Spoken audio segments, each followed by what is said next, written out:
Naza éducateur ya bana nakata bango na basi na ngano César ngano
Voyez là où, dans quelles conditions, que le peuple congolais le plus démuni viennent se faire soigner dans des conditions déplorables. C'est pour cela que nous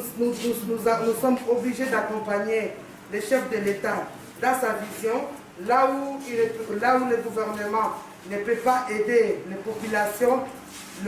La fondation Félix-Antoine Tshisekedi, FOFAT en sigle, peuvent accompagner et soutenir le chef de l'État pour essayer de soulager la souffrance du peuple congolais dont lui-même ça nous tient au cœur. C'est pour les produits qui sont fabriqués ici au Congo ou bien ceux qui viennent d'ailleurs. Nous avons des médicaments comme on appelle génériques, pas de spécialité. Oui. C'est ça que nous avons. C'est la plorée qui peut vous aider pour même... Oui, mais c'est les coopératives. Ici, nous sommes à l'INCA, dans leur petit dispensaire, là où ils aident la population le plus démunie de cette commune-là de Kalamou. Là où je suis, à côté de là où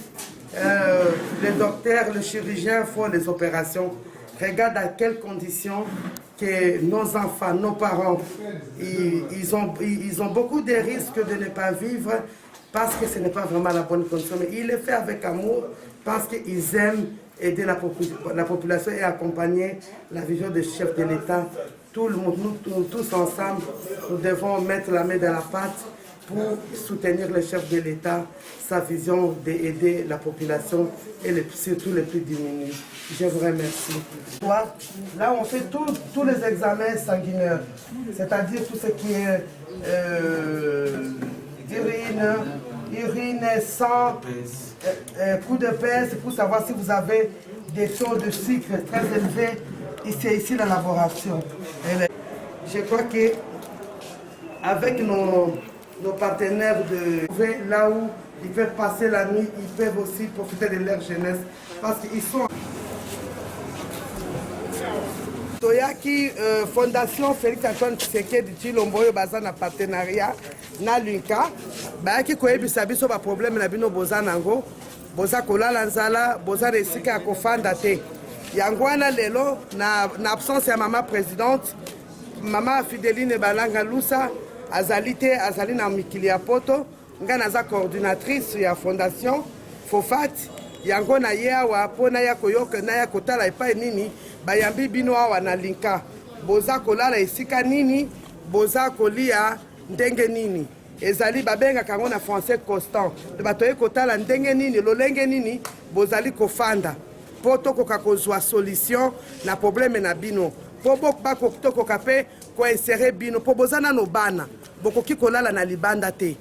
bokoki kotambola te mpona kosenga mbongo parce que boza bana oyo boza mpe na droit lokola bana nyonso ya mokili mobimba ke boza mpe na esika ya kolala na ntongo mpe oyo mpe alingi kosala classe akei na classe baoyo ya mike ezali obligatoire po bakende na classe baoyo basi bakomi na mwa mbula epusani tokokoka koluka esika ndenge nini bakoki kosala misala koyekola mosala ya maboko koyekola kotonga oyo ya basi soki bakoki koyekola kotonga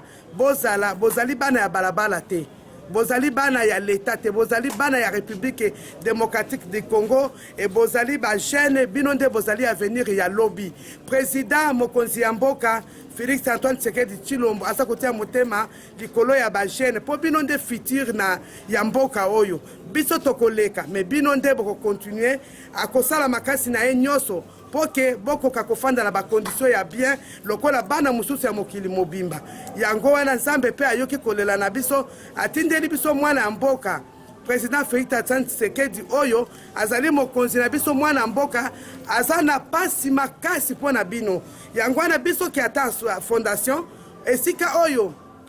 bamikonzi ya mboka bakoki koya kosunga bino te biso tokoya kosoutenir mokonzi ya mboka mpo tokoka kosunga bino po bokoka koretrouve vi na bino ya kimwana bosengeli bozalaka na libanda te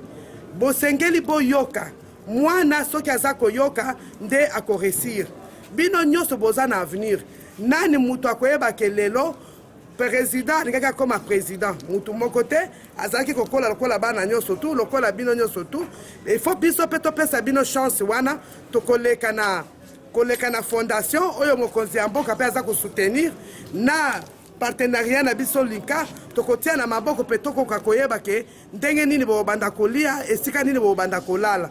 epuis yango wana nayaki na mai oyo eza kopetola masalite nyonso ya maboko mpo bokoki kolia mwa mapa moke oyo toyeli bino na soki bouti kotambola boye bokuti ata balambeli bino loso moke mpo bolia yango toyekaka mpona kotala ndenge nini bozali mbele ya mbala nsima ndo tokobongisa biso nyonso toyebisa bino eloko nini tobongiseli bino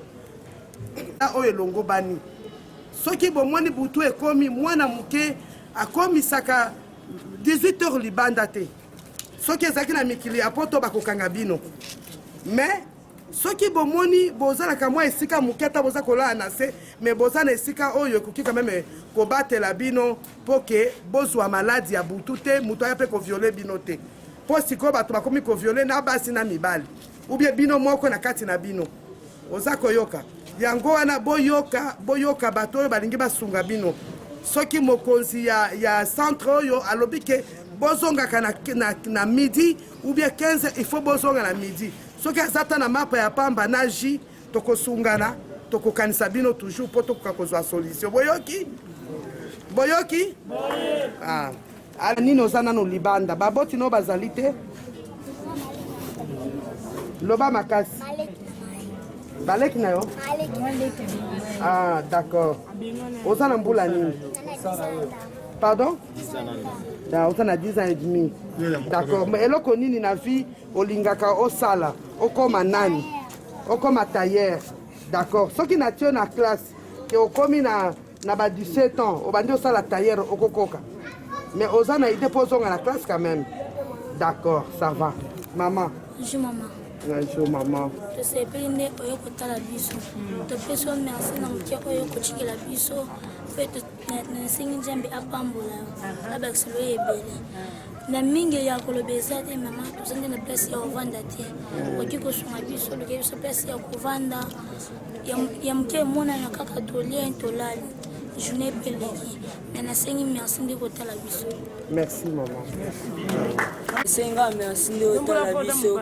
naza na posa nde biso nyonso boya mibali toza boye toza na posa totanga vi na biso peke molai tosisa baklasse tozwa mpe bamosala tokóma mpe bato moko mpe oyo mpe bakosunga mpe mboka oyo me na 5 ans merci nde otala biso tondimaki te merci mingi Kala na libanda bipai na bipai lokola maladi ya coronavirus eye oyebi coronavirus eza koya soki oza kofanda na busoto eza koya eza kozwa mutu nyonso ozala mutu ya mbongo ozala mobola yango wana toyaki mpo tomemela bino maske moke lokola bozopimaka na moi kokende kotambola bozwaka mpe maske wana bolata oyebi maske wana elamba eza malamu mpo na nini mpo okosomba lisusu te ti mokolo ekopasuka nde tokoyela bino mosusu na pokwa soki otamboli boye basali bino mai ya moto ozwi otie yango na mwa ndambo ya nani ya detergent osukoli yango otie yango na singa butu mobimba ata oza na fer te na moi wana mopepe wana esali deja 24 heures libanda okoki kolata yango wana namemelaki bino nombre ya bato boyaki na mwa mapa na mwa jipo bomela nde yambala nsima tokoya mpo sikoyo tobongisa mpo na ndenge nini tokosala na bino biso na inka na linka toza kosala komite moko restreinte mpo tobanda koyeba priorité sikoyo ya bino ezali nini komona vraiment très exposé surtout à la pandémie actuellement et exposé à toute autre forme de maladie. Voilà, merci en tout cas du fond du cœur au nom de l'IMCA. C'est à nous de vous remercier aussi, de nous avoir accueillis aussi chaleureusement et les enfants qui ont accepté quand même de nous attendre. Je les remercie sincèrement aussi, au nom de toute l'équipe de la FOFAD. Cycle.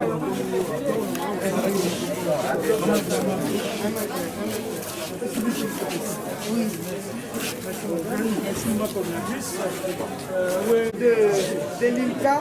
les journalistes et les enfants qui ont été quand même présents pour répondre à notre invitation pour les aider. Je vous remercie. Merci.